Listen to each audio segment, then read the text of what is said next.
Hi, I'm Karlie. I'm a doctoral researcher at Newcastle University in strategy management and social innovation. I started preparing for my escaping journey for between 9 and 10 years when I was like 11, 12 years old, young girl. I'm coming from a very small village in the south of Lebanon, from a very strict religious family, where I literally felt I don't belong. I was obliged to practice several religious practices such as wearing hijab, cover my head, cover my body, pray, fast. And I really didn't feel that I want to do that since I was a little girl. But I definitely didn't have the opportunity to say I don't want to do it because there is no choice. I didn't know when I will leave the country, but I always knew that I will leave. 4 years ago, I didn't know how to use a smartphone, simply because I wasn't allowed to use a smartphone, while my 6 years old brother had a phone. I wasn't allowed to drive, while my 13 years old brother was allowed to drive. Yeah, so I didn't belong. I didn't have the freedom that I wanted. I was always this woman who says no, or even if she knows that she's going to be punished. I was always this independent, strong, young girl who wants to do whatever she wants, even if I wasn't allowed. And from the first step, I stepped into the airport. I knew that I will never go back to Lebanon. Once we landed at Heathrow Airport, I took off the hijab. This was the first moment of a freedom I've ever felt in my life.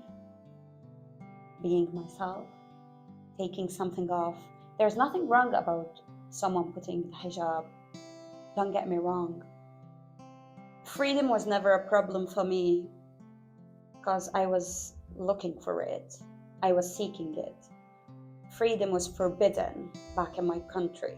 So when I got it in the UK, I made sure not to use it wrongly. I want every woman in the world to believe in herself and to believe that she can reach whatever she wants if she worked hard. Because we can't achieve things by taking always the easy way. Life isn't easy. Life is always with ups and downs.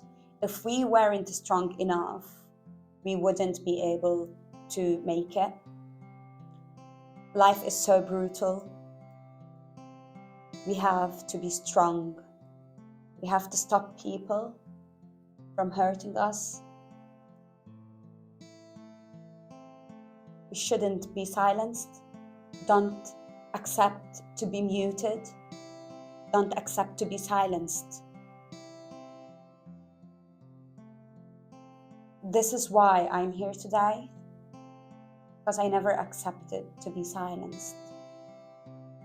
I was always fighting and saying no, even if I knew I will be punished. I've witnessed in my past, if you want to say, a lot of physical violence. A lot. I can say since I was 9 till 22,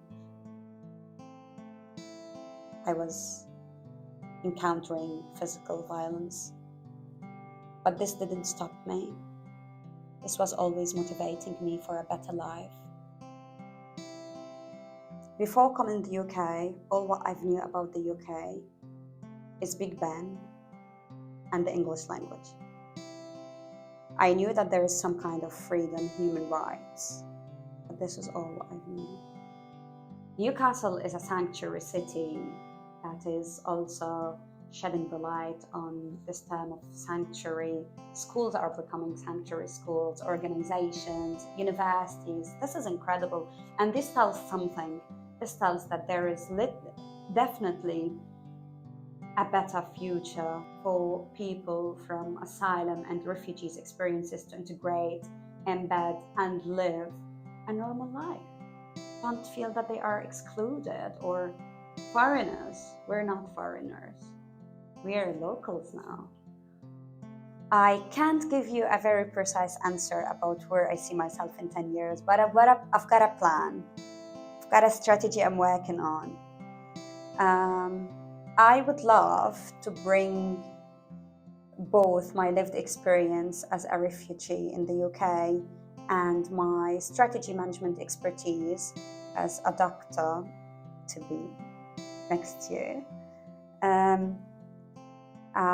into policy making. I would love to work with the European Commission, with the United Nations in policy making. I think we are born free and we have the right to be free. We have the right to do whatever we want to do